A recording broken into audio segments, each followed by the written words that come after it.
Let's start the engine.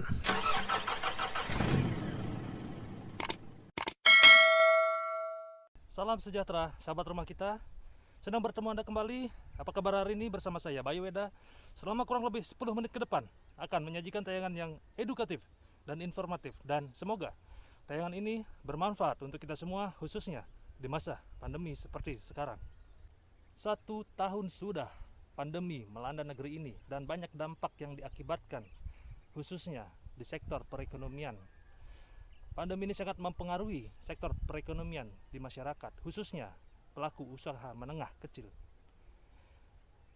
Semenjak pandemi terjadi, banyak pelaku usaha menengah kecil berjuang hanya untuk mendapatkan penghasilan guna memenuhi kebutuhan hidup sehari-hari. Dan sejauh ini, banyaknya pelaku usaha menengah kecil diharapkan bisa mendongkrak perekonomian di masyarakat. Dan berikut liputan tanggapan masyarakat sejak pandemi terjadi dan tanggapan masyarakat terhadap pelaku usaha menengah kecil. Mari kita simak liputannya sesaat lagi.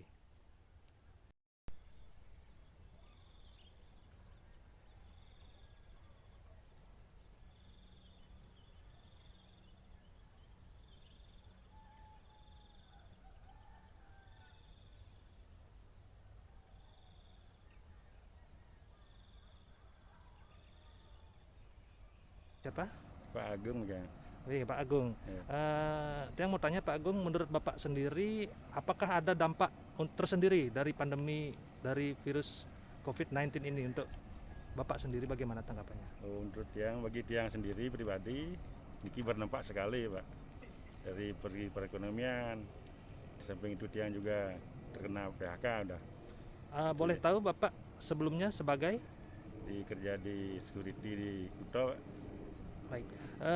Belakangan ini hampir sudah 1 tahun berlalu dan pandemi masih terus berlangsung, dan di tengah masyarakat kini banyak hadir usaha kecil menengah. Menurut Bapak, bagaimana pendapat Bapak tentang kehadiran usaha kecil menengah ini? Menurut tiang saya pribadi, ya saya dukung dengan itu Pak. Mudah-mudahan masyarakat yang sudah berusaha itu terkena dampak itu ya punya usaha sendiri, walaupun sekecil-kecil apapun itu sangat berarti Pak. Mungkin ada harapan ke depannya Pak?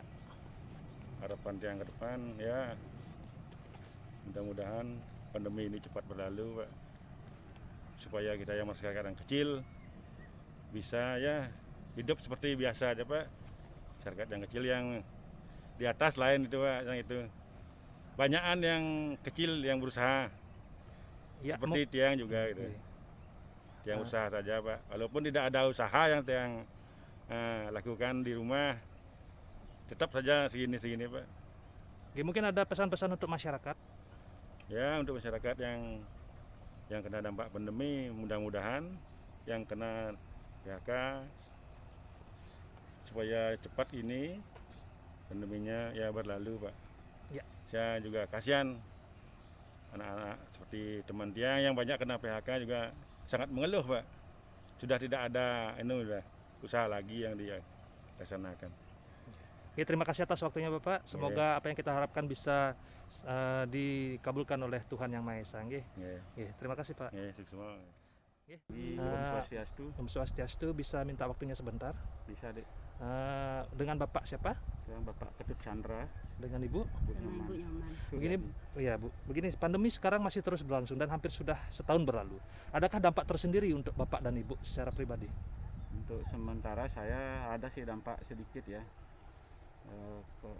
Kalau yang mungkin saya yang melihat yang lain saja. Kalau saya pribadi sama keluarga ada dampaknya sedikit. Tapi untuk masyarakat umum, terutama yang bergerak di bidang pariwisata, itu yang sangat berdampak. Tapi apapun itu, karena ini kondisi bukan di Indonesia, apalagi di Bali saja, tapi seluruh dunia sudah pandemi COVID yang 19 ini, apalagi ada yang yang baru, yang B117 gitu ya, salah saya dengar. Nah, itu memang mempengaruhi perekonomian masyarakat, terutama yang di bidang pariwisata. Nah, hampir setahun lebih berlalu, tapi dengan adanya pandemi justru di rumah tangga. Biasanya kita tidak pernah berkumpul sama keluarga, dan pada saat ini akhirnya keluarga kita bisa berkumpul dan belajar bersama di rumah. Sudah itu dengan masyarakat juga seperti itu, dengan kegiatan perekonomian masyarakat dengan dampak pandemi ini, banyak masyarakat yang saya lihat pribadi buka usaha sendiri, yaitu dengan UMKM-nya saya cukup berhasil saya lihat. Walaupun pandeminya sudah berjalan 1 tahun yang lalu, dari bulan Maret tahun lalu. Nah, pada akhirnya juga masyarakat berlomba-lomba untuk melakukan usaha-usaha sendiri untuk menghidupi, untuk membeli nafkah sehari-harinya. Bagaimanapun yang saya lihat itu berhasil. Ada positif negatifnya juga di sana. Masyarakat akhirnya kreatif. Kalau dulu masyarakat selalu mengandalkan ke pariwisata. Nah, sekarang masyarakat sudah sangat kreatif, yang saya lihat banyak yang berjualan di jalan, yang punya lahan di kampung masih banyak yang bertani. Dari dulu dia tidak mau bertani, datang ke kota. Semua, saya bukan meremehkan ya pekerjaan-pekerjaan yang di toko, tapi banyak yang saya lihat di desa-desa, di kampung-kampung memiliki lahan tapi ditinggalkan. Nah, dengan adanya dampak pandemi ini sekarang masyarakat yang terutama yang di kampung-kampung berlomba-lomba melakukan melakukan kegiatan baik di bidang pertanian maupun peternakan. Seperti itu yang saya lihat dengan pandemi yang sudah berjalan 1 tahun ini. Ya, mungkin untuk ke depan ada harapannya untuk Harapannya, karena saya melihat kondisi sekarang walaupun sudah divaksinasi gitu ya, tapi masyarakat harus tetap ya bagaimanapun itu, karena memang vaksinasi itu bukan memang untuk menyembuhkan, untuk membuat kebal imunitas tubuh, tapi semestinya masyarakat tetap disiplin dengan prokesnya. Kadang-kadang yang saya lihat ya, apalagi kalau yang jalan-jalan oke ya, saya maklumi, kadang-kadang kerumunan di mana-mana, masih banyak yang tidak disiplin dengan prokes-prokesnya. Semestinya dia semestinya dia melakukan cuci tangan, misalnya lakukan pakai masker dan lain sebagainya yang berkaitan dengan prokes, tapi masyarakatnya justru mengabaikan itu. Bahkan banyak masyarakat kita tidak percaya dengan COVID, seperti itu. dan mungkin ada pesan-pesan untuk masyarakat. Pesan-pesan untuk masyarakat setelah pandemi berjalan 1 tahun ini, tetap semangat, tetap menggunakan prokes COVID-19.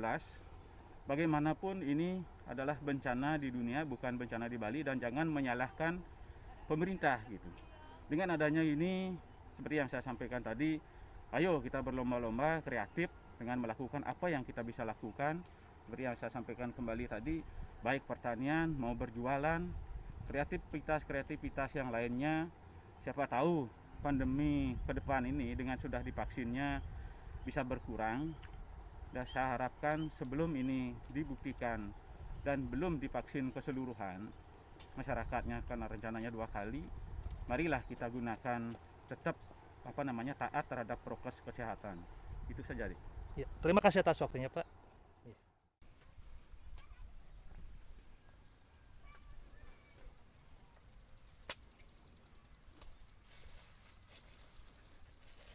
Swastiastu. Selamat pagi, Bu. Selamat pagi, Rajeng. Bisa minta waktunya Nggih, bisa. untuk wawancara sebentar. Nggih. Nggih, Ibu bisa berkenalan? Bisa. Nggih, dengan Ibu siapa? Ibu Kadek Budantari. Ibu Kadek, sudah lama berjualan di sini, Bu? Baru dibuka Argo Wisata Subak Sembung.